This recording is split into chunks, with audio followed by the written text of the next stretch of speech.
Hey friends, it has been far too long since I have been able to hop on and say hello, and I've missed you. And the longer I've been away, the more I have missed talking about my bestest friends.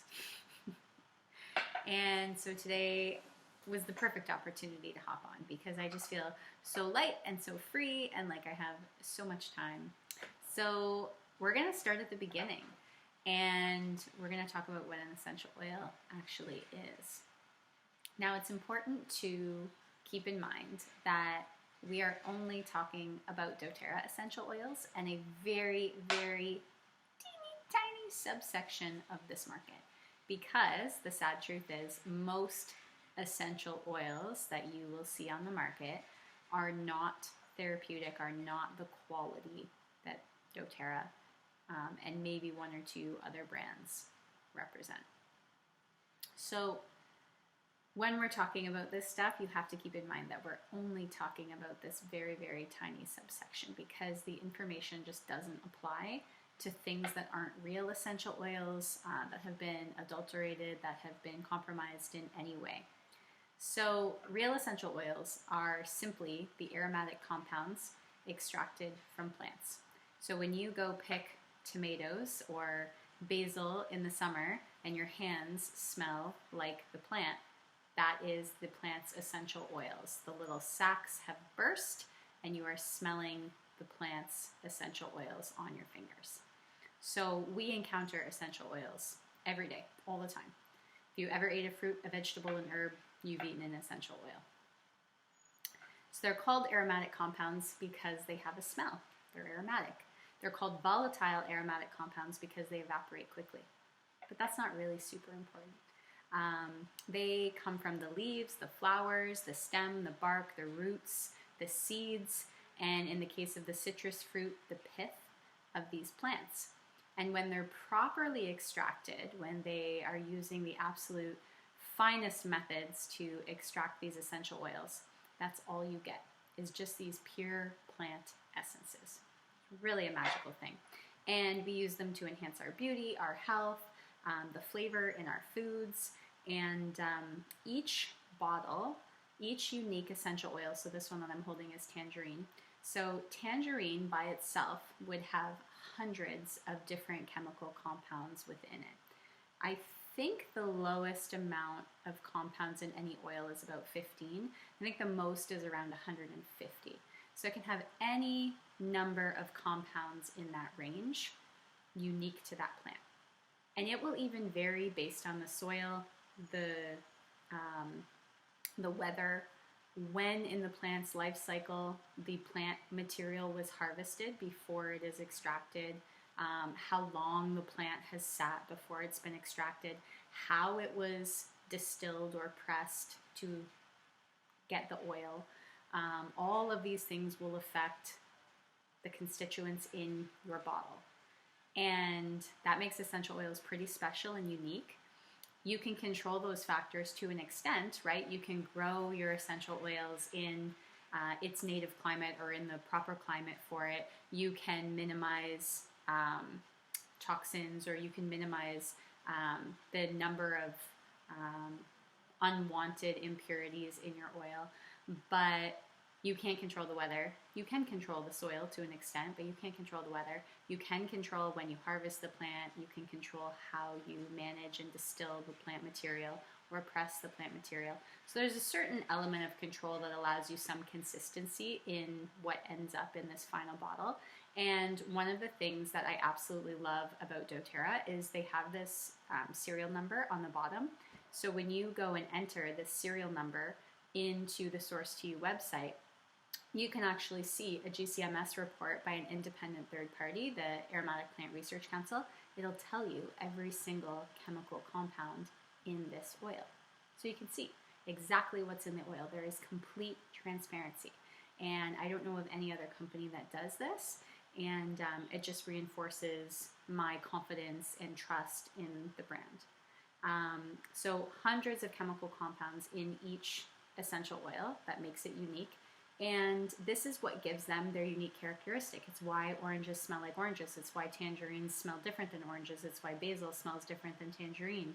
And this is why you'll notice a lot of essential oils have similar benefits.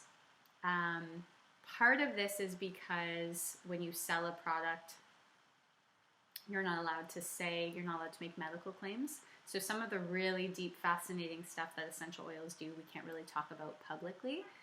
There is plenty of research on PubMed if you care to look it up, but we have to be really careful to respect those rules. And so you'll see a lot of similar language used about the benefits of essential oils. And that's partly because of the regulations, but it's partly because the essential oils share many constituents. So although the 100 compounds that are in this oil are different than what would be in wild orange essential oil, there are certain compounds like limonene. Limonene is found in all citrus oils. There are certain compounds that they will share. And so any essential oil that has limonene in it will give you the benefits that limonene has, right? So that's also part of the reason why some essential oils work better for some people and other essential oils work better for others. There are oils that we know work really well for certain things, and but that doesn't mean they work for 100% of people, right? Just like medicines, there could be little individual variations. It's part of what makes our chemistry and composition unique, right? So sometimes it takes a few tries to find what works best for you. And that's a good thing. That's part of what we love about essential oils. It's also the diversity of these components that make essential oils such powerful, powerful allies for us. It's part of the reason that microbes and germs cannot develop resistance to essential oils because of that complexity and because of that variation. It's a really special quality. So these aromatic compounds, they are what are referred to as secondary metabolites. So primary metabolites, things that our body uses, are essential to our survival. Secondary metabolites are used for protection, so from predators or disease in the case of plants. I guess in the case of us too. We use them to keep mosquitoes away and ticks and that sort of thing. They support healthy production in our body, so typically production of cells or sometimes production of hormones, different systems in the body, and they support healthy reproduction. So healthy reproduction of our cells, healthy reproduction within our body. Pretty special stuff. I'm going to stop there for today. I would like to make each of these little videos very digestible, and so I just want to keep them to a few minutes, and we'll cover a few parts each day. But one thing I would like to leave you with is a really cool piece of information that I learned from a fellow named Kurt Schnaubelt. He is a PhD, and he has written a few books on aromatherapy. He talks about how we as human beings have interacted with plants throughout our entire existence on this planet. Plants were around before us, and so from the minute that humans first evolved as the species that we are today, but even before that, when we were a different animal, we have interacted with plants. We have taken these metabolites in the essential oils, the components in the essential oils, we have breathed them in, we have eaten them, we have had them on our skin, we have interacted with them. So our body has had a really long time to learn and to interact with these very, very special essences. And that's part of the reason why they're so safe and efficacious for us. We're carbon-based, plants are carbon-based. Our body knows exactly what to do with these elements when they come into our body. And I always really appreciated his comparison between the length of time that we have been interacting with essential oils and the length of time that we have been interacting with pharmaceuticals. So on the grand scheme of things,